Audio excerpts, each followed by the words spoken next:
यहाँ पर उपस्थित सभी मंचासीन, हमारे सभी डिस्ट्रिक्ट के ऑफिशियल्स, विभिन्न राज्यों से आए हुए हमारे कंपनी कमांडर, हमारी सारी फोर्सेज, सीआरपीएफ के हमारे ऑफिसर्स, इसके अलावा हमारे जितने भी सेक्टर दंडाधिकारी हैं, सेक्टर पुलिस ऑफिसर्स हैं, सभी प्रखंड विकास पदाधिकारी हैं, आप सभी लोगों का सबसे पहले मैं इस ज़िले में स्वागत करता हूं। और मुझे पता है बहुत गर्मी है, आप लोगों को बहुत कष्ट हो रहा होगा, लेकिन 1 तारीख के लिए आप लोग को जान करके ये आश्चर्य होगा कि हमारी पूरी टीम, जितना भी हमारा डिस्ट्रिक्ट एडमिनिस्ट्रेशन है, वो पिछले 3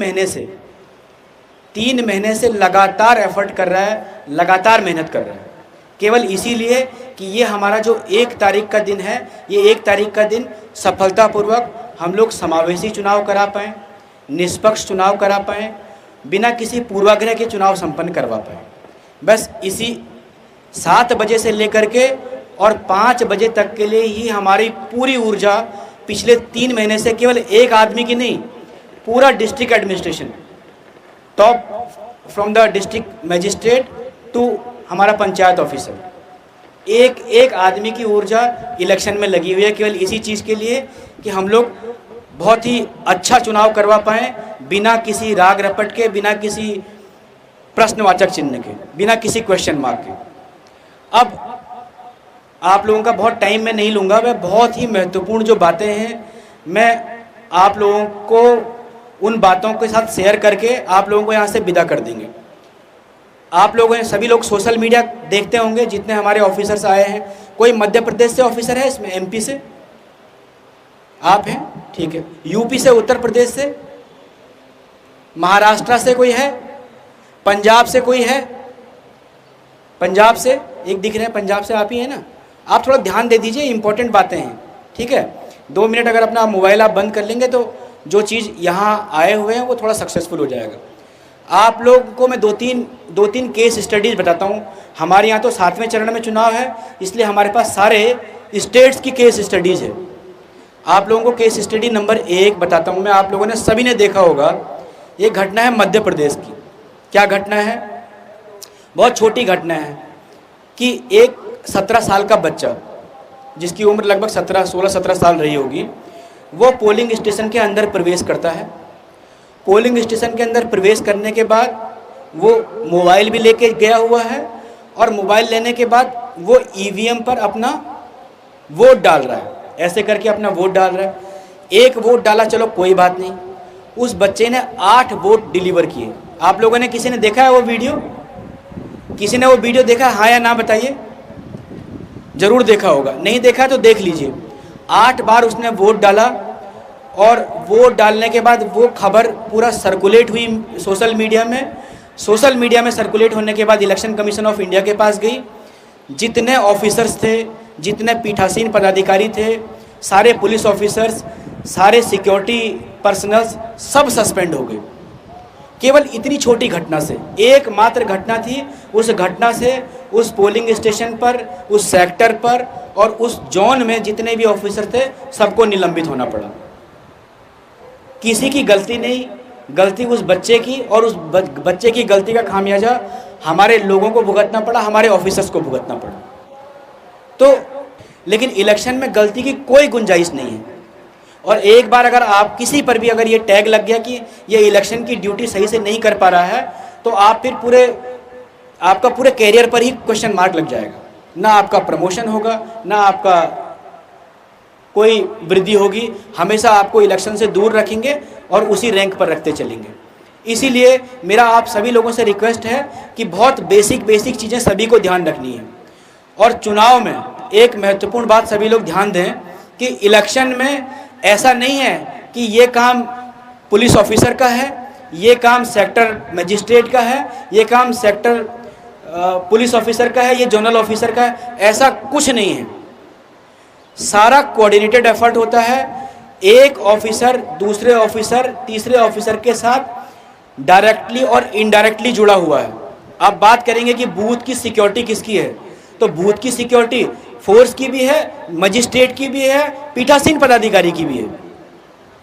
तो इसमें आप बिल्कुल भी ये अपने दिमाग से उतार दीजिए कि ये मेरा काम नहीं है। कोई गड़बड़ी हो जाएगी तो फिर ऐसी स्थिति में सामूहिक जिम्मेदारी यहाँ पर हो जाती है। एक तो ये घटना हुई। दूसरी घटना आपको सुनाते हैं।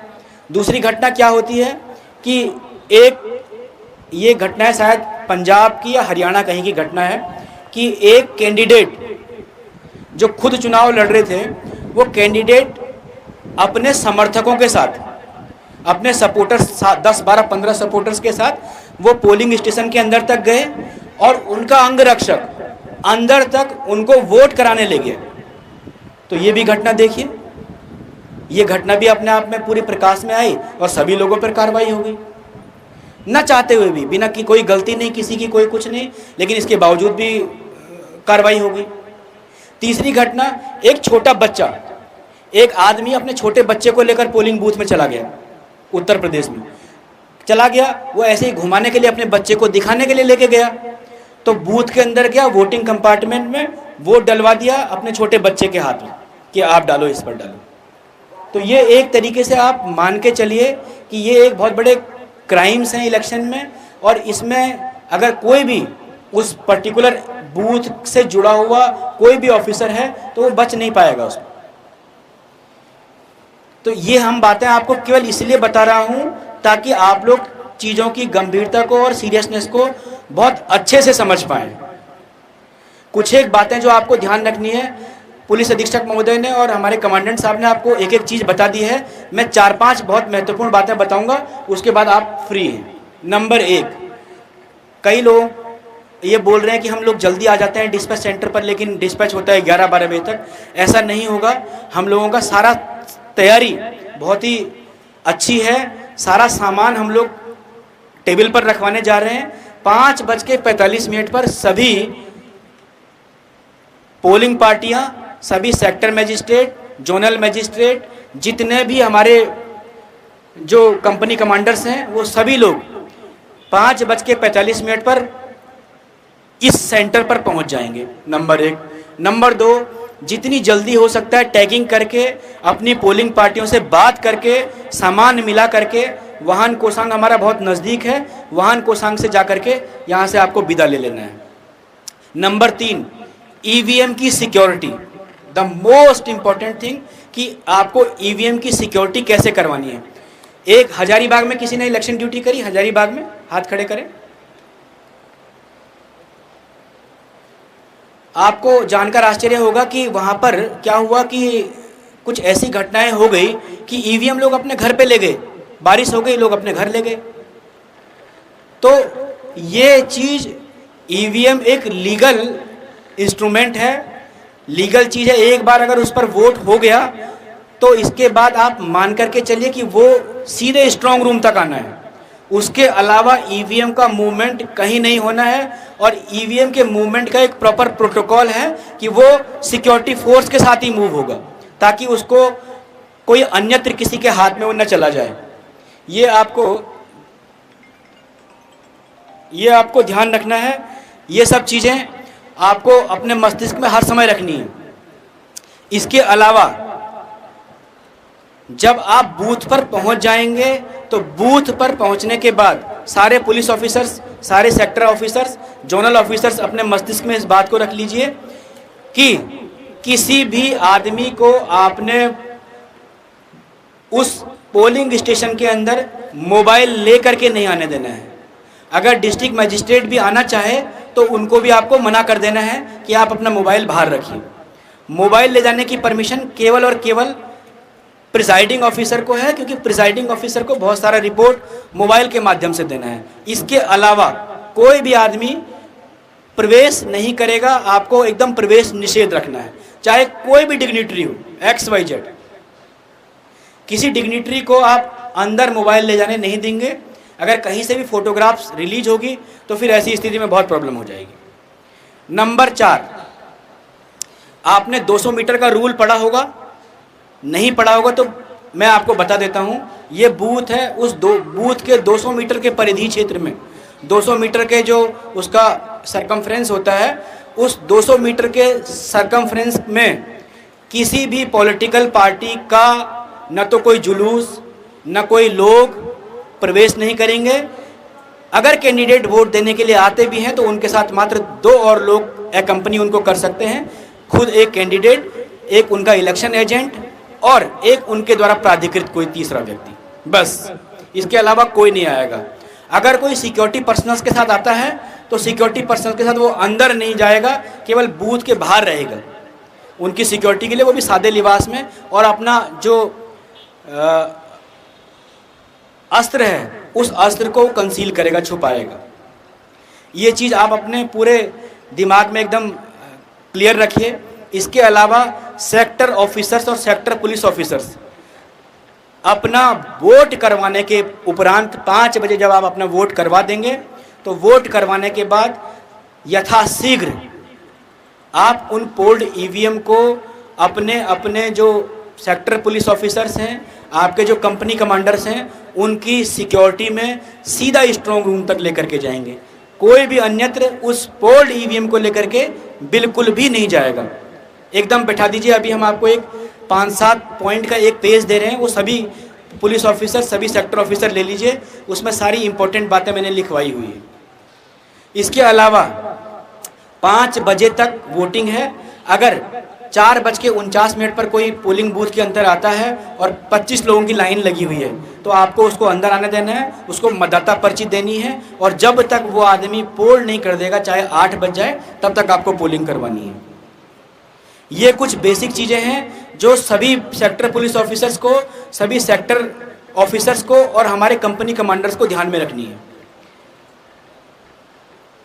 किसी भी तरह की कोई गड़बड़ी की गुंजाइश नहीं है। सेक्टर ऑफिसर्स अपने दिमाग में एकदम बैठा लीजिए, आपको नंबर 1 सुबह 5 बजे अपनी पोलिंग पार्टियों से बात करनी है फ़ोन पे। उसके बाद 5:30 बजे तक मॉक पोल करवाना है, फ़ोन करके पूछना है कि मॉक पोल हुआ कि नहीं हुआ। उसके बाद सबको फ़ोन करके ये बोलना है कि मॉक पोल की पर्ची निकल करके वो काले लिफाफे में गई है कि नहीं गई है। कोई भी सेक्टर मजिस्ट्रेट अगर ये करने में विफल रहा तो फिर आपको सेक्टर मजिस्ट्रेट के ऊपर मैं गंभीर कार्रवाई करूंगा। आप लोग एकदम निश्चित समझ लीजिए कि इलेक्शन में अगर हमने किसी पर कार्रवाई कर दी तो आप उसको किसी कोर्ट में भी चैलेंज नहीं कर सकते हो। ये मेरी बात याद रखना हमेशा। इसलिए इलेक्शन में मैं आपको डरा नहीं रहा हूँ, बस आपको मोटिवेट करने की कोशिश कर रहा हूँ कि आप न चाहते हुए भी कई बार गलती कर देते हो। आप लोग नहीं चाहते हैं कि कोई मिस्टेक हो, बट इसके बावजूद भी हम लोग गलती कर देते हैं, हम लोग मिस्टेक कर देते हैं। आप ही लोगों के कंधों पर इस इलेक्शन की जिम्मेदारी है। आप ही लोगों के साथ कंधे से कंधा मिला करके हम लोग इलेक्शन करवा सकते हैं। मेरे अकेले के करने से या पुलिस अधीक्षक के अकेले करने से या हमारी जो टीम है उसके अकेले करने से नहीं होगा। एज लॉन्ग एज एक आदमी बॉटम तक अपनी रिस्पॉन्सिबिलिटी को नहीं समझेगा, तब तक हम लोग इलेक्शन को संपन्न नहीं करवा सकते हैं। मेरी तरफ से आप लोगों को यही सब बातें थी। किसी का कोई क्वेश्चन, कोई क्वेरी, कोई डाउट है तो आप बेहिचक तरीके से अभी पूछ लीजिए। कहीं कोई संदेह की कोई गुंजाइश नहीं होनी चाहिए। कोई बताए, कोई भी व्यक्ति पीछे माइक एक दीजिए, इनको माइक दे दीजिए। कोई डाउट नहीं, कोई संदेह नहीं। बढ़हरवा के जो सेक्टर पुलिस ऑफिसर्स हैं वो अभी अपनी गाड़ी ले लेंगे, अपना मानदेय यहाँ से कलेक्ट करेंगे जो उनका रिन्यूमरेशन है, और उसके बाद आज रात को निकल जाएंगे, अभी निकल जाएंगे यहाँ से बढ़हरवा के लिए। बोलिए जल्दी। सर, हम सेक्टर मजिस्ट्रेट बढ़हरवा का ही बोल रहे हैं। बताइए सर, हम लोग को ईवीएम तो पाकुड़ में मिलेगा जी। अच्छा सर, यहाँ से अभी गाड़ी लेके हम लोग निकलेंगे जी, और जिसको वायरलेस लगवाना है वायरलेस लगा के निकलेंगे। हम लोग का रेम्युनरेशन कहाँ मिलेगा सर? यही मिलेगा, अभी मिलेगा। ठीक है, थैंक यू। अभी मिलेगा और आप गाड़ी लेकर के निकल जाएंगे। पाकुड़ से अपनी पार्टी को लेकर के आप कंसर्न बूथ पर लेकर के जाएंगे। और पूछे, किसी कंपनी कमांडर को कोई डाउट हो, किसी हमारे सेक्टर पुलिस ऑफिसर को कोई डाउट हो, सेक्टर मजिस्ट्रेट्स को कोई डाउट हो, एकदम डाउट क्लियर कर दीजिए। सर, यहाँ से ईवीएम लेकर के इंटरमीडिएट स्ट्रांग रूम में जमा करने जाएंगे तो रात्रि विश्राम हम लोग का वहीं होगा कि सर अपने मतदान केंद्र के जहाँ लॉट है उसके किसी एक मतदान केंद्र पर? ज़्यादा बेहतर होता कि आप इंटरमीडिएट स्ट्रांग रूम में करते, जहाँ आपका ईवीएम रखा हुआ है। ज़्यादा बेहतर तो वही है। हमने आपके लिए पूरा इंतजाम किए हुए हैं। मेरी तरफ से कोई कमी किसी भी स्तर पर नहीं रही थी। मैंने पूरा प्रयास किया कि आपको सारी सुविधाएं हम प्रोवाइड करवाएं, सारे बूथ में भी आपके लिए फैसिलिटीज़ है। और नहीं अगर होती है, कहीं फैसिलिटीज़ बिल्कुल नहीं होती है, तो मेरा रिक्वेस्ट है सभी लोग कंसर्न बीडीओज़ का नंबर ले लीजिए, जो हमारे बीडीओ हैं वो वहाँ पर सारी व्यवस्था आपको इंश्योर करवा के देंगे। फिर भी हमने अपनी तरफ से पूरा प्रयास किया कि आपको कोई कमी हम लोग न रहने दें। और किसी को डाउट है, संदेह किसी को है? हाँ, उनको दीजिए माइक। अपना नाम बताइए और अपना डेजिग्नेशन बताइए और उसके प्रश्न पूछिए। सर, हाँ, जय हिंद। मेरा नाम DYSP Jangila Masari ji. Company number 962 Assam police. बहुत बढ़िया, बताइए। सर, मुझे ये जानना था कि हमारे कंपनियों को टिफिन मनी दिया जाएगा उधर में, या खाना प्रबंध क्या किया जाएगा? पोलिंग बूथ पर ना? Yes sir. नहीं, आपको खाना दिया जाएगा, हमारी माता समितियाँ देगी ना खाना। हाँ, आपको वहाँ बूथ पर हमारी जो माता समिति है वो बनवा करके आपको खाना पहुँचाएंगे। Thank you sir. ठीक है, तो आप सभी लोगों को मेरी बहुत बहुत शुभकामनाएं हैं और मुझे पूरी उम्मीद है कि आप सभी लोग बहुत अच्छे तरीके से चुनाव संपन्न करवाएंगे। लास्ट लेग है हम लोगों का, लास्ट लेग है, अंतिम चरण है। सफलतापूर्वक यहाँ से चुनाव करवा दीजिए और आपका भी इससे जो एंडिंग होती है वो हमेशा हैप्पी होनी चाहिए। हैप्पी एंडिंग का कंसेप्ट हमारे जो हमारा दर्शन है, उस दर्शन में हैप्पी एंडिंग का कंसेप्ट है। तो आपसे मेरा रिक्वेस्ट है, कोई कन्फ्यूजन का स्कोप नहीं, सारे गाइडलाइन और सारे जो इंस्ट्रक्शंस है उनका लेटर इन स्पिरिट अगर आप पालन करेंगे तो कहीं कोई दिक्कत आपको नहीं आएगी। ठीक है, धन्यवाद सभी लोगों का, बहुत बहुत धन्यवाद। आप लोग आए और मुझे पूरी उम्मीद है कि 1 तारीख को हम लोग अच्छे से चुनाव करवा करके फिर हम लोग काउंटिंग की तरफ बढ़ेंगे। Thank you very much.